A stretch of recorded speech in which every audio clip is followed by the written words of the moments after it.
भारत की भूमि पर कई शूरवीर योद्धाओं का जन्म हुआ, जिन्होंने अपनी मातृभूमि की रक्षा हेतु हंसते हंसते इसी भूमि में मिल गए।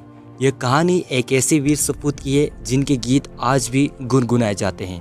यह कहानी है वीर योद्धा शेरा भील की। भारत में मुगलों का आगमन 1526 में हो गया था। बाबर ने एक के बाद एक कई विजय हासिल करी। उसके पोते अकबर ने मुगल साम्राज्य का विस्तार किया।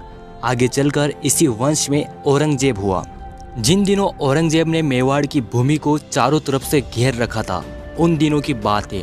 सारे राज्य में सन्नाटा पसरा था।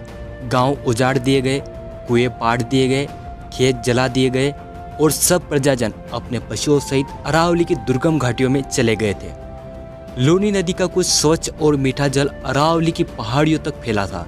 नदी की उत्तर दिशा में विशाल पहाड़ और घना जंगल था। इसी जंगल में भील बस्तियां थी। ये भील जंगल पर निर्भर थे। इन्हीं जंगल से उनके घर चलते थे। भील बड़े निर्भय वीर थे। भीलों का अपना एक सरदार होता है जो भील ही होता है। वह बहुत ही बलशाली निडर होता है। सर्दी का समय था, रात का समय। गांव के सभी लोग आग के चारों तरफ बैठे थे। तभी एक राजपूत सिपाही ने आकर धरती पर भाला टेक कर भील सरदार का अभिवादन किया। भील सरदार ने दूत से संदेश पूछा और सभी भीलों को एकत्रित किया। राजपूत सैनिक ने कहा कि मेवाड़ के राणा को आपकी सहायता की आवश्यकता है, क्या आप साथ देंगे? इस पर सभी भील तैयार हो गए। वे रात को ही ऊंची पहाड़ी की तरफ तीर कमान, भाला, गोफन, तलवार लेकर निकल पड़े। अगले दिन दोपहर के समय जब गांव की महिलाएं व बालिकाएं लूनी नदी से पानी भर रही थी, दो बालिकाएं नदी किनारे चांदी से चमकती बालू से खेल रही थी। अकस्मात एक तीर सनसनाता आया और बालू में खेलती एक बालिका की अंतड़ियों को चीरता हुआ चला गया। यह तीर नदी के पार खड़े मुगल सिपाहियों ने चलाया था। वे 500 की संख्या में थे। महिलाएं व बालिकाओं में भगदड़ मच गई। गांव के लोग भील सरदार के साथ रात में मेवाड़ के राणा की मदद करने के लिए निकल गए थे और अब गांव में केवल महिलाएं, 3-4 किशोर बालक व एक बूढ़ा और बीमार भील बच गया था, जिसका नाम था शेरा भील। गांव में केवल शेरा भील, बच्चे व महिलाएं थी और 500 से अधिक मुगल सैनिकों ने गाँव घेर रखा था। लेकिन शेरा भील निर्भीक होकर वह अपने विशाल धनुष बाण लेकर मुगल फौज से युद्ध करने आ पहुंचा। उसने नदी के एक तट से दूसरे तट पर खड़े मुगल फौज के एक सिपाही को निशाना साध कर तीर चलाया। वह तीर वज्रपात की भांति मुगल सैनिक के कंठ में जा लगा और वह धरती पर गिर पड़ा। दो महिलाएं ढोल बजाकर युद्ध का संदेश दे रही थी। शेरा भील बाणों की वर्षा कर रहा था। 2-3 वयस्क बालक दौड़ दौड़ कर तीर चला रहे थे। स्त्रियां बाणों के ढेर शेरा के निकट रख रही थी। शेरा का एक एक बाण चीरता हुआ आर पार जा रहा था।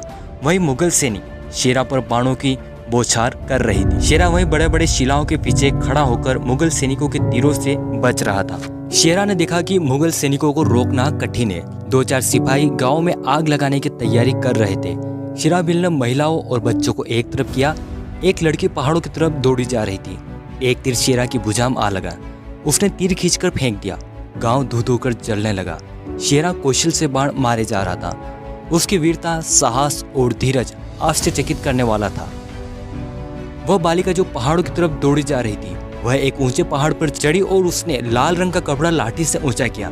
कुछ ही क्षणों में भीलगण धनुष बाण तलवार लिए गांव की तरफ दौड़े। गांव में आकर देखा तो घर धू धू कर जल रहे थे। भील सरदार ने हाथ ऊंचा करके बाण की तरफ चित्कार किया।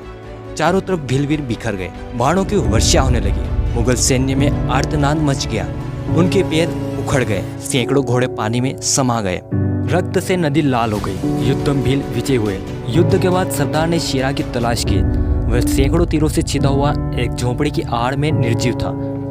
वह अपनी भूमि और लोगों को बचाते बचाते अमर शहीद हो गया।